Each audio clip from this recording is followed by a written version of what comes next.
মুসলমান, ও বাংলাদেশের মুসলমান, মানুষের তন্ত্রমন্ত্রে বিশ্বাসী হয়ে পরিপূর্ণ ইমানদার হওয়া যায় না। মানুষের বানানো আইন কানুন অনুসরণ করে পরিপূর্ণ ইমানদার হওয়া যায় না। পরিপূর্ণ ইমানদার হতে হলে তোমার ঘরে যেমন ইসলাম লাগবে, তোমার বাড়িতে যেমন ইসলাম লাগবে, তোমার বিয়েতে যেমন ইসলাম লাগবে, তোমার রাষ্ট্রের প্রত্যেকটা পরতে পরতে, প্রত্যেকটা সেক্টরে, আইন আদালতে, সংসদে, সব জায়গায় ইসলাম প্রতিষ্ঠা করতে হবে।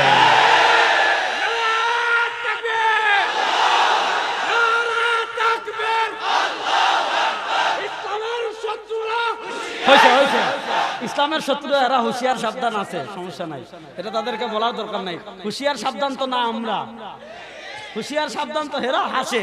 হেরা আমাদের শিক্ষা ব্যবস্থায় কি ঢুকিয়েছে জানেন? ট্রান্সজেন্ডার। ট্রান্সজেন্ডার মানে বুঝছেন? ট্রান্সজেন্ডার মানে হিজড়া না। প্রথম একটা শব্দ বুঝেন। আপনি 1400 বছরের ফিকহের তত্ত্ব নিতে আমার কাছে আসেন, আমি 1400 বছরের ফিকহের তত্ত্ব আপনাকে দিতে পারবো, যে কোথা থেকে ফিক এই পর্যন্ত আসছে বলতে পারবো ইনশাআল্লাহ। আমার এতটুকু যোগ্যতা আছে, এটা অহংকার করে বলতেছি না, পারবো ইনশাআল্লাহ। ইসলামের তৃতীয় লিঙ্গ বলতে কিচ্ছু নাই। হিজড়া হয় পুরুষ, না হয় মহিলা। হুজুর ভুল হলে বলবেন। এই যে আমাদের সাইদ কাজী ভাই আর অনেকে আছেন, আমি তো আর সবাইকে চিনতেছি না, যাদেরকে চিনতেছি। হিজড়ার হুকুম কিতাব আমাদের কিতাবাদিতে আছে না নাই? হয়তো কিছু হিজড়া পুরুষের হুকমে, না হিজড়া মহিলার হুকমে। যদি আর কোনো কিছু না পারেন, যে কোনোভাবে পুরুষ না মহিলা নির্ধারণ করতেছেন না, শরীয়ত বলে তার বুকের পাঁজরের হাড় গণেন। যদি দেখেন একটা কম, বুঝবেন এটা কি পুরুষ, হ্যাঁ মহিলা কয়।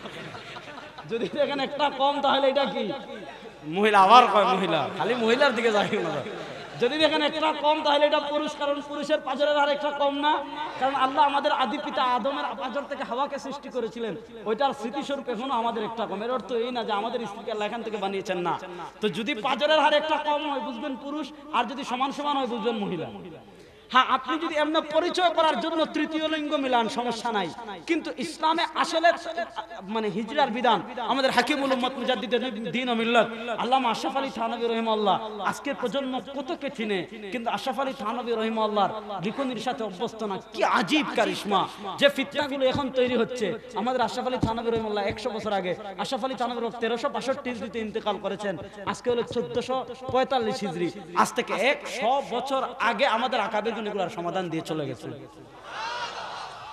আজকে তুমি 2 পাতা পড়ে আকাবিরদের ব্যাপারে গলাবাজি করো, ওরে বাবারে বাবা, এক একজন রিম আটকাই রাখতে পারে না। যাক, আমি সেদিকে যাচ্ছি না। আমি যেটা বলতে চাচ্ছি, হিজড়া এটা খুবই কম মানুষ, আর এদের শরীয়তের সুস্পষ্ট বিধান আছে। হিজড়া আর ট্রান্সজেন্ডার এক না। ট্রান্সজেন্ডার মানে যেটা মূলত পুরুষ, কিন্তু সে মনে মনে ভাবতেছে আমি তো মহিলা।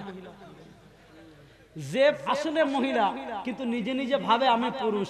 এরপর এখন তো আধুনিক চিকিৎসা বিজ্ঞানের কারণে কিছু অপারেশনের মাধ্যমে কিছু হরমোন পরিবর্তন করে মহিলা সেজে যায়। বলেন আসলে এটা পুরুষ না মহিলা? এটা আসলে পুরুষ, মহিলার ভান ধরে। বুখারীর হাদিস আছে, লানাল্লাহুল মুশাব্বিহিনা বির রিজাল, যে সমস্ত মহিলা পুরুষের আকৃতি ধারণ করে, সাদৃশ্য ধারণ করে, এদের উপর আল্লাহ লানত। যে সমস্ত পুরুষরা মহিলার আকৃতি ধারণ করে, এদের উপর আল্লাহ লানত। রাসূল সাল্লাল্লাহু আলাইহি ওয়াসাল্লাম বলেছেন, আখরিজু মিন বুয়ুতিকুন্না, এরা যদি থাকে ঘর থেকে এদেরকে বের করে দাও, বাড়ি থেকে এদেরকে বের করে দাও, এলাকা থেকে এদেরকে বের করে দাও, মহল্লা থেকে এদেরকে বের করে দাও, দেশ থেকে এদেরকে বের করে দাও। এদের কারণে আল্লাহর গজব পতিত হয়। আজকে আপনার খবর নাই, আমাদের দাখিল বিজ্ঞান ও সামাজিক বইয়ে, বিজ্ঞান এই বইয়ে ট্রান্সজেন্ডার ঢুকিয়েছে। মানে কি, শরীফা আগে পুরুষ ছিল, শরীফ আহমেদ, অনেকদিন পর মনে মনে সে মনে করছে মহিলা, বাস শরীফ আহমদ শরীফা বেগম হয়ে গেছে। তা আমি যে সমস্ত গোলামের বাচ্চারা এগুলো লিখছে, আমি তাদেরকে বলি, এই গোলামের বাচ্চারা, তোরা একটু চিন্তা করতো মনে মনে যে আমি আসলে মানুষ না, আমি আসলে কুত্তা। দেখতো চিন্তা করে কুত্তা হইতে পারস কিনা, দেখ মনে মনে চিন্তা করে শিয়াল হইতে পারস কিনা, দেখ মনে মনে চিন্তা করে বানর হইতে পারস কিনা। আপনার খবরও নাই, আজকে আমাদের শিক্ষা সিলেবাসে বিবর্তনবাদকে প্রমোট করা হচ্ছে, ট্রান্সজেন্ডারকে প্রমোটন করা হচ্ছে। 1000 বছরের বাঙালি সংস্কৃতি কি জানেন? দিছে হইলো মঙ্গল শোভাযাত্রা। আচ্ছা, মঙ্গল শোভাযাত্রা এটা 1000 বছরের বাঙালি সংস্কৃতি, না টুপি 1000 বছরের বাঙালি সংস্কৃতি? এই ওয়াজ মাহফিল 1000 বছরের বাঙালি সংস্কৃতি। সবাই দলবদ্ধভাবে মসজিদে গিয়ে আল্লাহর ইবাদত করা, এটাই 1000 বছরের বাঙালি সংস্কৃতি।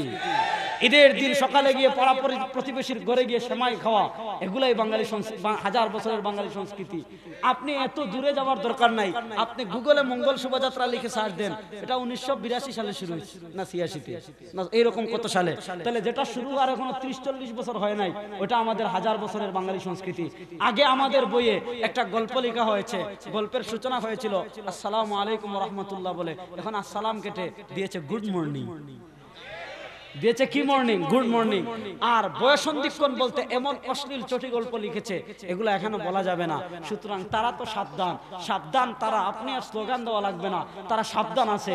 আপনার ইমান ডাকাতি করতেছে, আপনার সব ডাকাতি করতেছে, আপনার ঘর ডাকাতি করতেছে।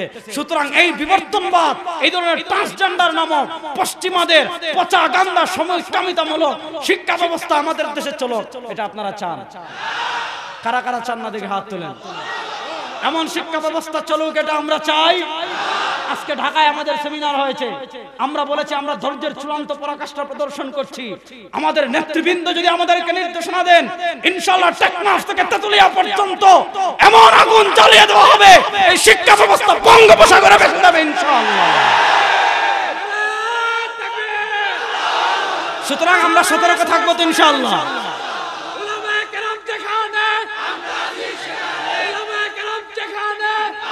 সুতরাং শুধু আমি এতটুকু বোঝাই, আমি আপনাদেরকে শুধু এতটুকু বুঝাই, খ্রিস্ট ধর্ম যেটা, এটা বলে আমি শেষ করব। খ্রিস্ট ধর্ম যারা, আগে খ্রিস্ট ধর্মের উপর ধর্মযাজকদের পাওয়ার অনেক বেশি ছিল।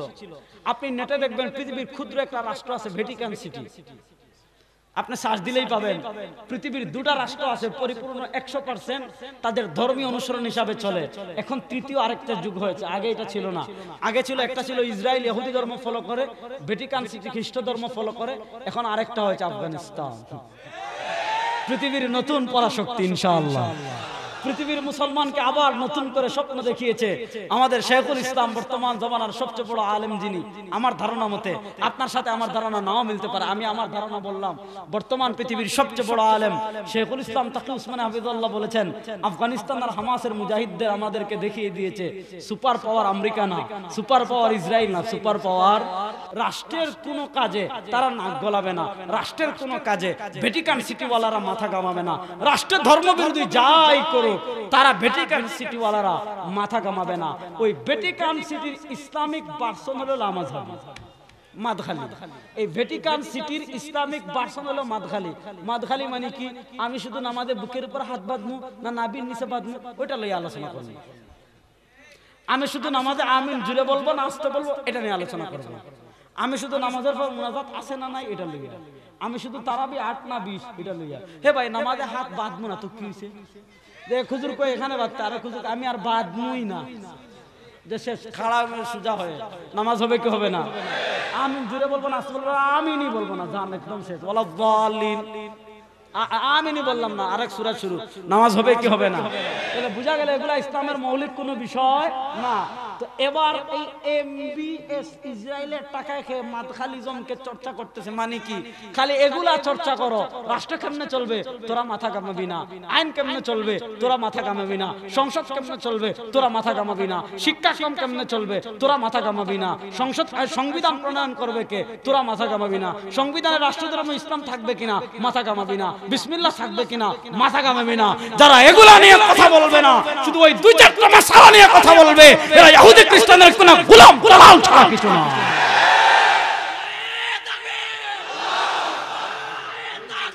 এজন্য দেখেন, ভালো করে বুঝেন, এজন্য দেখবেন এদের ফতোয়া শুধু আলেমদের বিরুদ্ধে। এদের ফতোয়া কি শুধু আলেমদের? এজন্য সকল দালালদের ব্যাপারে সতর্ক থাকবো তো ইনশাআল্লাহ, এই সকল দালালদের থেকে দূরে থাকবো তো ইনশাআল্লাহ। আর আগামীতে যদি আসি কেন মানবো সেটা বললাম। আল্লাহ যে কথাগুলো বললাম আমাদের সবাইকে আমল করার তৌফিক দান করুন, আমিন। ইন আসাবতু ফামিনাল্লাহ ওয়া ইন আখতাতু ফামিন্নি ওয়া মিনাশ শাইতান। সুবহানাকাল্লাহুম্মা ওয়া বিহামদিকা আশহাদু আল্লা ইলাহা ইল্লা আনতা আস্তাগফিরুকা ওয়া আতুবু ইলাইক। ওয়াল মুরসালিন وعلى آله وأصحابه أجمعين.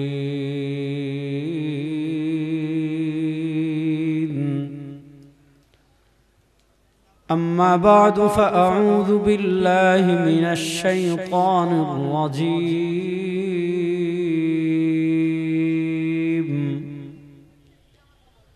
بسم الله الرحمن الرحيم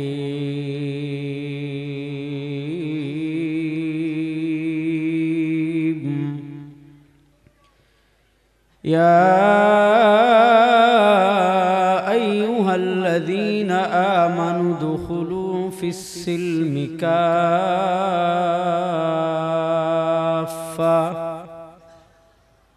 ولا تتبعوا خطوات الشيطان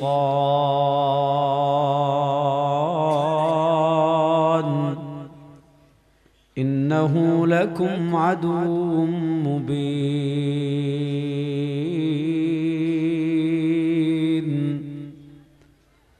بارك الله لنا ولكم في القرآن العظيم ونفعنا وإياكم بالآيات والذكر الحكيم وقال رسول الله صلى الله عليه وسلم يحمل هذا العلم من كل خلف عدوله ينفون عنه تحريف الغالين وانتحال المبطلين وتأويل الجاهلين أو كما قال عليه الصلاة والسلام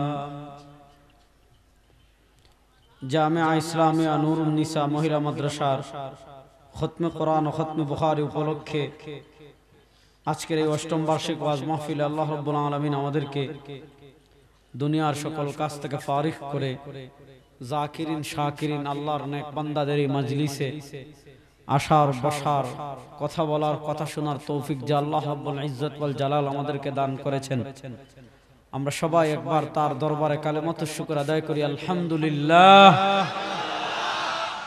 দেখেন জিক্রুল্লাহর মজলিস এটার দাম অনেক বেশি।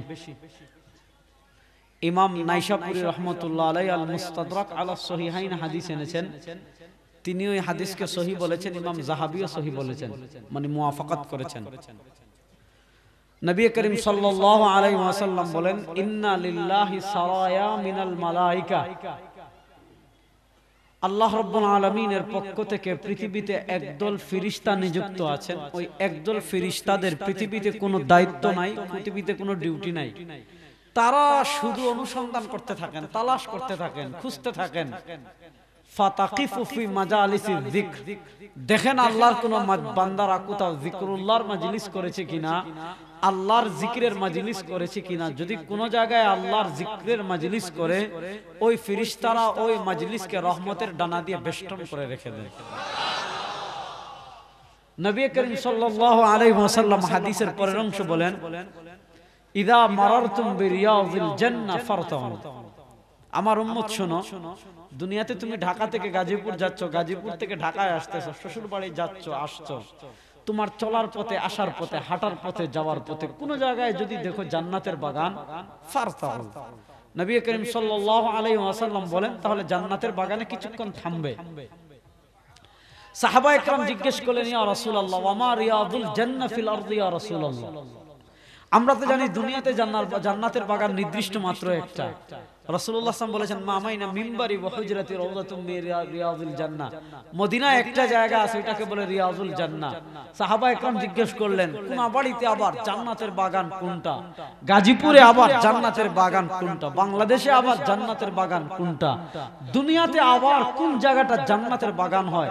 নবী করিম সাল্লাল্লাহু আলাইহি ওয়াসাল্লাম বলেন হিলাকুয যিকর, শুনো আল্লাহর কোন বান্দারা যদি জিকিরের হালকা করে, আল্লাহর কোন বান্দারা যদি আল্লাহর জিকরুল্লাহ, আল্লাহর জিকির করার জন্য কোথাও একত্রিত হয়, বাহ্যিকভাবে তার উপরে শামিয়ানা থাকবে, বাহ্যিকভাবে তার নিচে মূল্যবান কিছু থাকবে না, কিন্তু মর্যাদার দিক থেকে ওই হালকায় জিকিরকে আল্লাহ জান্নাতের বাগান বানিয়ে দেন। এটাকে আল্লাহ কি করে দেন? জান্নাতের বাগান বানিয়ে দিল। এই জায়গার মর্যাদা অনেক বেশি, বিশেষ করে যেখানে আল্লাহর জিকির করা হয়, আল্লাহর আলোচনা করা হয়, ওই জায়গার ইল্লা হাফাত আলাইহিমুল মালাইকা ওয়া নাযালাত আলাইহিমুস সাকিনা। অনেক হাদিস আছে, সেদিকে আমি যাচ্ছি না। আমি আপনাদের সামনে কোরআনুল কারীমের একটা বিখ্যাত আয়াত পড়েছি। এই আয়াতকে সামনে রেখে কিছু কথা পেশ করার চেষ্টা করব। আল্লাহ আপনাদের সবাইকে মনোযোগ সহকারে শোনার জন্য তৌফিক দান করেন। আল্লাহ আমাকে যেন ইখলাসের সাথে বলার তৌফিক দান করেন। দেখেন, কোরআনের কিছু আছে ভাষা শৈলী, যেমন মাক্কি জীবনে আল্লাহ যখন কোনো আয়াত নাজিল করতেন, সাধারণত আল্লাহ ব্যাপকভাবে খেতাব করতেন, সবাইকে সম্বোধন করে একসাথে বলতেন ইয়া আইয়ুহান নাস, সবাইকে বলতেন। খেতাব মুসলমানও হতো, খেতাব কাফেরও হতো। খেতাব যেমন আল্লাহ নবীকে করতেন, খেতাব যেমন আল্লাহ আবু বকরকে করতেন, খেতাব যেমন আল্লাহ ওমরকে করতেন, ঠিক তেমনি ভাবে আল্লাহ আবু জেহেলকেও করতেন, উতবাকে করতেন, শায়বাকে করতেন, রবিআকে করতেন, সবাইকে বলতেন ইয়া আইয়ুহান নাস কুলু লা ইলাহা ইল্লাল্লাহ।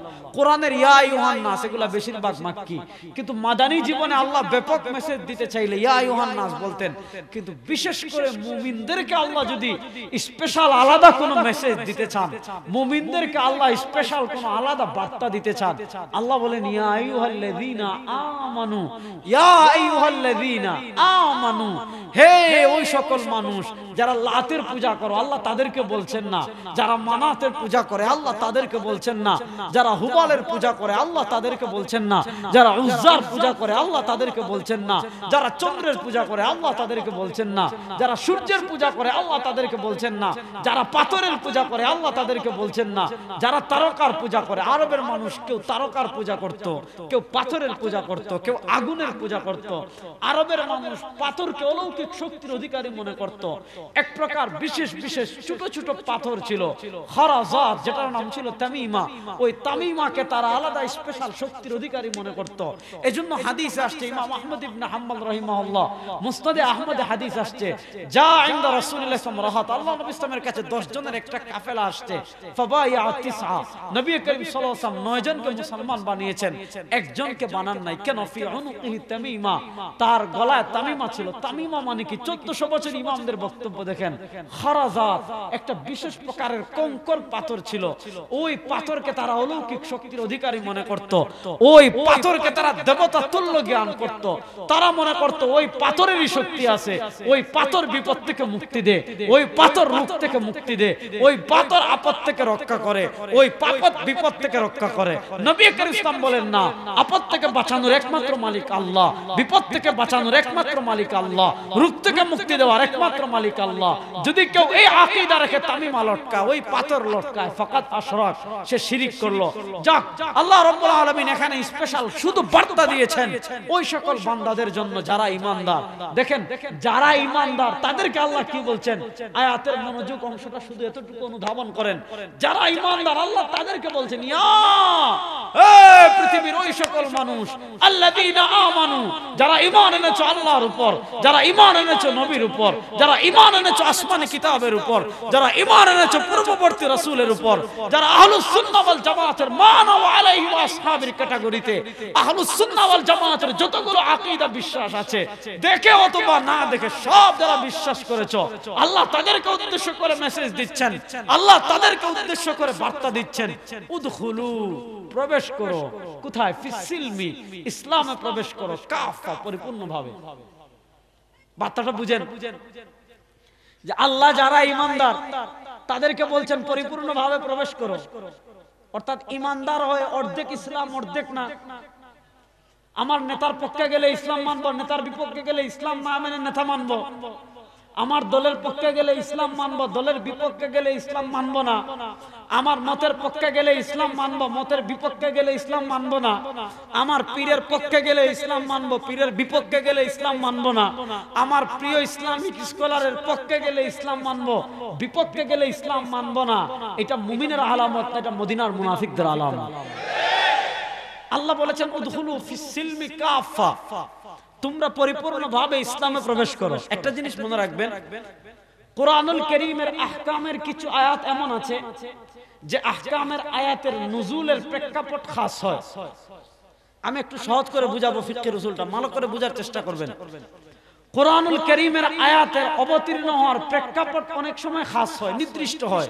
অর্থাৎ আল্লাহ রাব্বুল আলামিন কোরআনের কোন আয়াত অথবা নবী করিম সাল্লাল্লাহু আলাইহি ওয়াসাল্লামের কোন হাদিস তিনি বিশেষ প্রেক্ষাপটে বিশেষ কোন ঘটনার প্রেক্ষিতে বলেছেন, কিন্তু চার মাযহাবের স্বীকৃত একটা মূলনীতি হলো কোরআনুল কারীমের উসুলুল ইসতিমবাতের একটা মৌলিক মূলনীতি হলো, উসুলুত তাফসীরের একটা মৌলিক মূলনীতি হলো আল ইবরা বিল উমুম লা বিল খুসুস।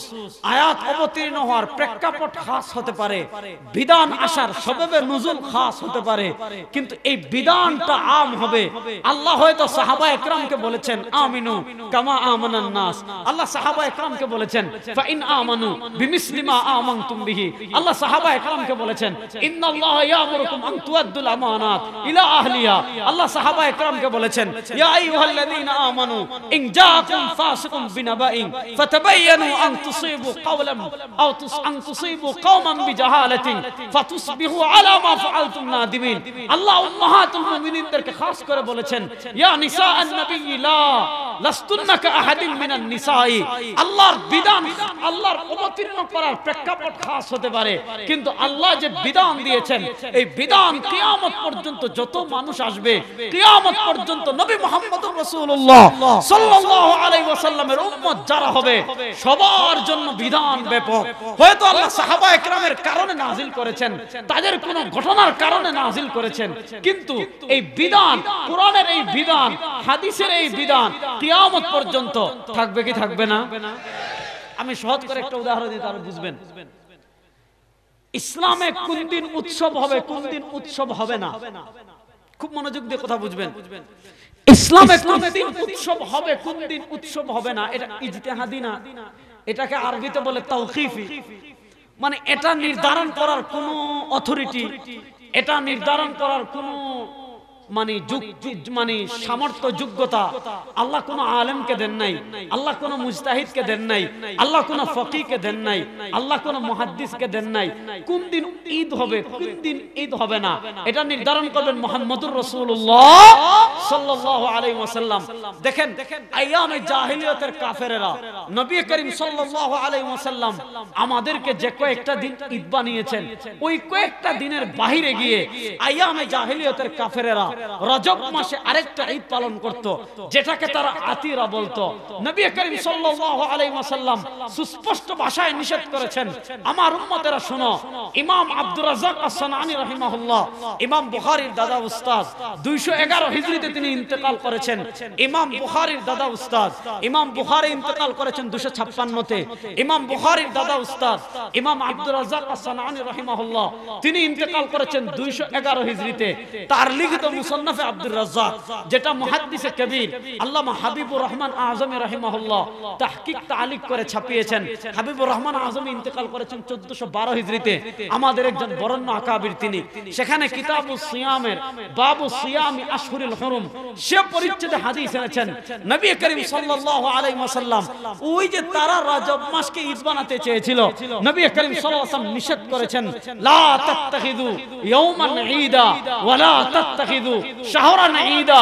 নবী করিম সাল্লাল্লাহু আলাইহি ওয়াসাল্লাম বলেন, আমার উম্মতেরা শুনো, আমি তোমাদেরকে যে কয়েকটা দিন ঈদ বানিয়েছি, আমি তোমাদেরকে যে কয়েকটা দিন ঈদ দিয়েছি, এর বাইরে গিয়ে লা তাত্তাখিযু ইয়াওমান ঈদা ওয়া লা তাত্তাখিযু শাহরান ঈদা। সরওয়ারে কায়নাত আলাইহিস সালাম বলেন, আমার উম্মতেরা শুনো, আমি তোমাদেরকে যে কয়েকটা দিন ঈদ বানিয়েছি, এর বাইরে লা তাত্তাখিযু ইয়াওমান ঈদা, নিজেদের পক্ষ থেকে কোন দিনকে ঈদ বানাবে, আর আসতে বলেন, নিজেদের পক্ষ থেকে কোন দিনকে ঈদ বানাবে, ওয়ালা তাত্তাখিযু শাহরান ঈদা, নিজেদের পক্ষ থেকে কোন মাসকে ঈদ বানাবে। দেখেন ইমাম ইবনে রজব হাম্বলি রাহমাতুল্লাহ আলাইহি, পৃথিবী বিখ্যাত ইমাম, সবাই আমরা তাকে চিনি। তিনি একটা কিতাব লিখেছেন, কিতাবের নাম লাতাইফুল মাআরিফ ফি মালি মাওয়াসিমিল আম মিনাল মাযাইফ। সে কিতাবে তিনি হাদিস সম্পর্কে হাদিস এনেছেন যে নবী করিম সাল্লাল্লাহু আলাইহি ওয়াসাল্লাম থেকে একটা ঈদ আছে ঈদুল ফিতর, আর একটা ঈদ আছে ঈদুল আযহা, আর শাব্দিক করতে একটা ঈদ আছে জুমআ, আর একটা ঈদ আছে আরাফা। এই নবী করিম সাল্লাল্লাহু আলাইহি ওয়াসাল্লাম থেকে শাব্দিক দুই ঈদ, পারিভাষিক দুই ঈদ, এই দিন ছাড়া ওয়াকুল্লু মা আদা যালিকা, এই দিন ছাড়া যত ঈদ আছে ফাকুল্লুহু বিদআত, সব হলো বিদআত। কেন? ওই হাদিস দিয়ে তিনি দলিল দিয়েছেন। নবী করিম সাল্লাল্লাহু আলাইহি ওয়াসাল্লাম বলেছেন লা তাত্তাখিযু ইয়াওমান ঈদা ওয়ালা তাত্তাখিযু শাহরান ঈদা, নিজেদের পক্ষ থেকে কোনো দিনকে ঈদ বানায়ো না, নিজেদের পক্ষ থেকে কোনো মাসকে ঈদ বানায়ো না। দেখেন এটার প্রেক্ষাপট যদিও খাস, আপনি যদি ধরেন যে রজবের ক্ষেত্রে বলেছেন, হ্যাঁ প্রেক্ষাপট খাস হতে পারে, বিধান আম। নবী করিম সাল্লাল্লাহু আলাইহি ওয়াসাল্লাম যে কয়েকটা মাস দিনের বিপরীত গিয়ে রজব মাসে যেমন কোনো ঈদ বানানোর অনুমতি দেন নাই, রবিউল আউয়ালেও তেমন কোনো ঈদ বানানোর অনুমতি দেন নাই, মুহররমেও তেমন কোনো ঈদ বানানোর অনুমতি দেন নাই, সফরেও তেমন কোনো ঈদ বানানোর অনুমতি দেন নাই। বুঝা গেল নবী যেই দিনগুলোকে ঈদ বানাচ্ছেন ওগুলো ঈদ। নবী করিম সাল্লাল্লাহু আলাইহি ওয়াসাল্লামের বাইরে গিয়ে কেউ যদি মুহররমে ঈদ বানায়, সফরে ঈদ বানায়, রবিউল আউয়ালে ঈদ বানায়, রবিউল সানিতে ঈদ বানায়, জুমাদাল উলাতে ঈদ বানায়, জুমাদাল উখরাতে ঈদ বানায়, এক কথা নবীর ঈদের বাইরে গিয়ে যারা ঈদ বানাবে ওগুলা ঈদ না, ভণ্ডামি ছাড়া কিছু না, ওগুলা ভণ্ডামি ছাড়া কিছুই। তাহলে এটা আমি এজন্য বুঝলাম, কোরআনের আয়াতের প্রেক্ষাপট খাস হতে পারে, হাদিসের প্রেক্ষাপট খাস হতে পারে, কিন্তু বিধান আম। এটার কত উদাহরণ কোরআন হাদিস থেকে আছে, এটা উসুলের কিতাব যারা পড়েন তারা জানেন।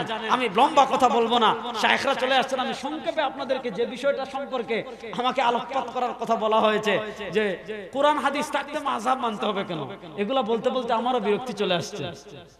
এই বছর কোথাও এটা নিয়ে আলোচনা করি নাই, হয়তো দুই এক জায়গায় যেখানে বেশি চাপ দিছে ওই জায়গায় করছি। এই আলোচনা আর ভালো লাগে না। দেখেন এরা কারা, এদের সাথে তো মাযহাব নিয়ে আমাদের ইখতিলাফ না, এদের পরিচয় এখন প্রকাশ হয়ে গেছে না। দেখেন আমি আপনাদেরকে একটা শিকড় থেকে শোনাই, উদখুলু ফিস সিলমি কাফা, এজন্য পড়েছি। আমাদের আকাবির মুরব্বি চলে আসছে, নজরত বললে আমি একটু বলবো ইনশাআল্লাহ। আল্লাহ বলেছেন পরিপূর্ণভাবে ইসলামে প্রবেশ করতে, মানে কি তোমার ঘরে ইসলাম থাকবে, পরিবারে ইসলাম থাকবে, রাজনীতিতে ইসলাম থাকবে না। আর আসতে বলেন সংবিধানে ইসলাম থাকবে না, সংসদে ইসলাম থাকবে না, আইন আদালতে ইসলাম থাকবে না, শিক্ষা ব্যবস্থায় ইসলাম থাকবে না। শিক্ষা ব্যবস্থায় ইসলামকে বাদ দিয়ে ট্রান্সজেন্ডার আপনি কি করবেন, বাস্তবায়ন করার চেষ্টা করবেন। শিক্ষা ব্যবস্থায় বিবর্তনবাদ, মানে কি ইসলাম খালি ওয়াজ মাহফিলে, ইসলাম শুধু খানকায়, ইসলাম শুধু মসজিদে। শিক্ষা ব্যবস্থা ইসলাম লাগবে কি লাগবে না, সংসদে, সিটি কর্পোরেশনে, ইউনিয়ন পরিষদে, ব্যবসায়, আইন আদালতে, কোর্ট কাছারিতে ইসলাম হলে উদখুলু ফিস সিলমি কাফা। সাহাবায়ে কেরামের টোটাল জীবনে যেমন ইসলাম ছিল, আমাদের জীবনের সব ক্ষেত্রে পরিপূর্ণভাবে, রাষ্ট্র বলেন, সংবিধানে বলেন, শিক্ষা ব্যবস্থায় বলেন, আইন আদালতে বলেন, সংসদে বলেন, বাংলাদেশের সব ক্ষেত্রে ইসলাম প্রতিষ্ঠার প্রয়োজন আছে না নাই? পেস্টা ব্রিটিশরা আমাদেরকে লাগাইছে এখানে। দেখেন আমাদের ভারত উপমহাদেশে উপনিবেশবাদ করেছিল ব্রিটিশরা, দখল করে 175 থেকে 80 বছর ক্ষমতায় ছিল তারা। 1947 সালে তারা গিয়েছে,